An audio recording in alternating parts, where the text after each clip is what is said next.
नमस्कार दोस्तों, मैं राजकुमार मौर्य प्रखर इंडिया यूट्यूब चैनल में आपका स्वागत है।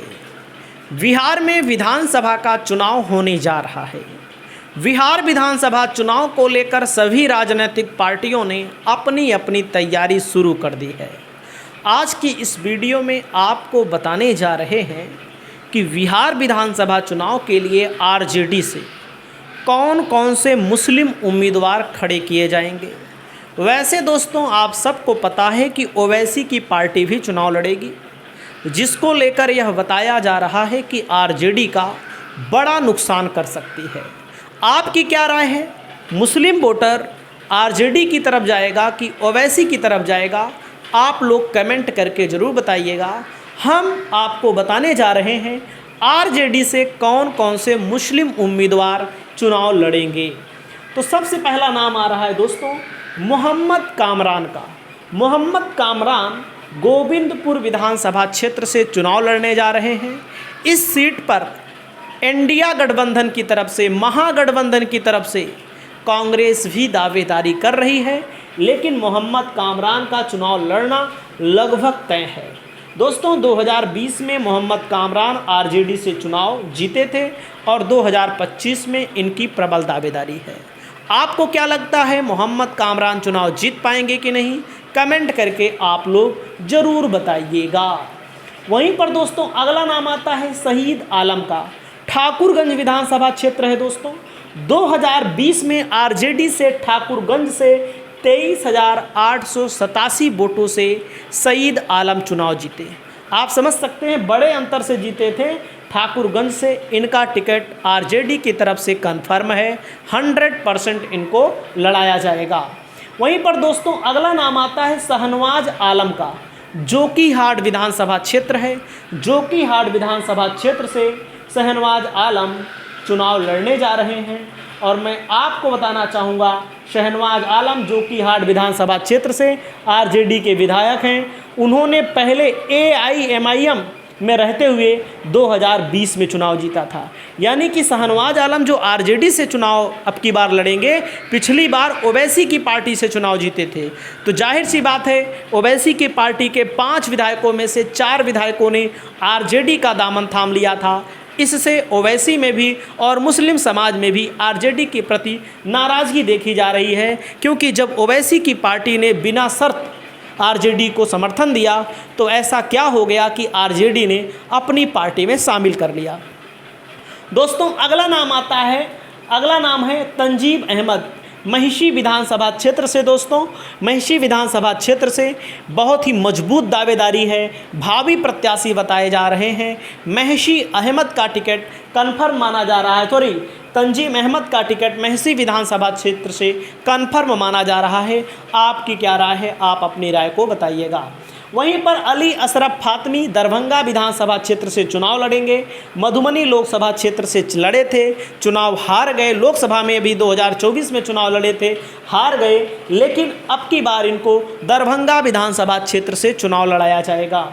वहीं पर दोस्तों अगला नंबर आता है अब्दुल बारी सिद्दीकी।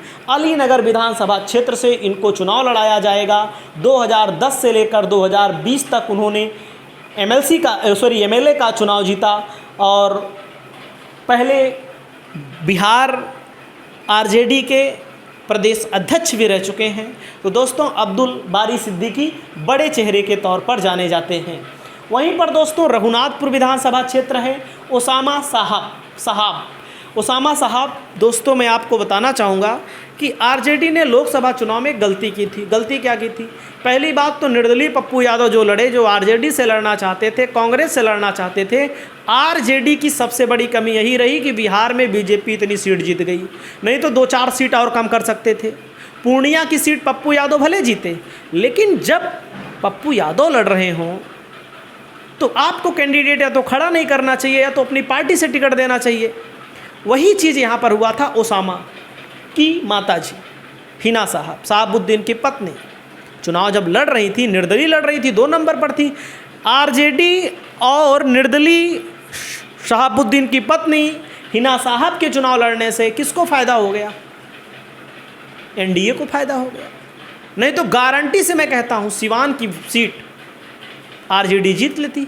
तो देखो आए ना, आरजेडी ने इनको लिया ना अपनी पार्टी में, लेकिन कहते हैं जब चिड़िया चुन गई खेत, बीजेपी तो लेकर चली गई सीवान की सीट, एनडीए लेकर चली गई और सीटों पर भी इसका बुरा प्रभाव पड़ा था। एक गलत मैसेज गया था बिहार में पूर्णिया और सीवान की सीट को लेकर के। वहीं पर राबिया खातून नाथनगर 2020 में चुनाव हार गई थी। मुस्लिम चेहरा है, मुस्लिम बाहुल्य क्षेत्र है नाथनगर, इनको चुनाव लड़ाया जाएगा। आपकी राय क्या है, आप लोग कमेंट करके बताइएगा। मोहम्मद निहालुद्दीन रफ़ीगंज विधानसभा क्षेत्र है दोस्तों, उधर रफ़ीगंज में आने वाले हैं प्रमोद कुमार सिंह, उस पार्टी से एलजेपी से आने वाले हैं और निर्दलीय लड़े थे पिछली बार। 9,429 वोटों से यहाँ पर मोहम्मद निहालुद्दीन चुनाव जीते थे रफ़ीगंज से। तो उधर मतलब एनडीए से प्रमोद कुमार सिंह चुनाव लड़ेंगे, एलजेपी से लड़ेंगे, पिछली बार निर्दलीय चुनाव लड़े थे। वहीं पर दोस्तों अगली है अख्तरुल इस्लाम शाहीन समस्तीपुर। दोस्तों अख्तरुल इमाम शाहीन जो हैं 2010 से 2000 विधायक हैं, 22 से वे पार्टी के उप मुख्य सचेतक हैं। पिछली बार 2020 में 68,507 वोटों से चुनाव जीते थे, इनका भी टिकट कन्फर्म है।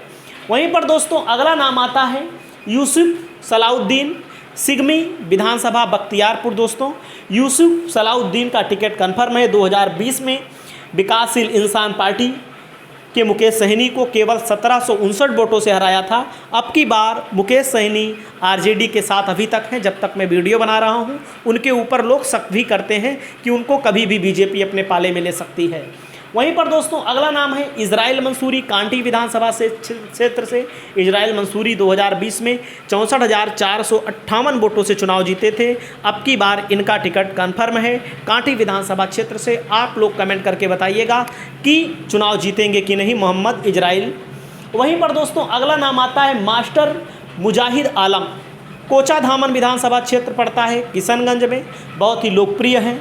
2020 के विधानसभा चुनाव में हार गए थे, लेकिन इनका चुनाव लड़ना अब की बार तय है दोस्तों।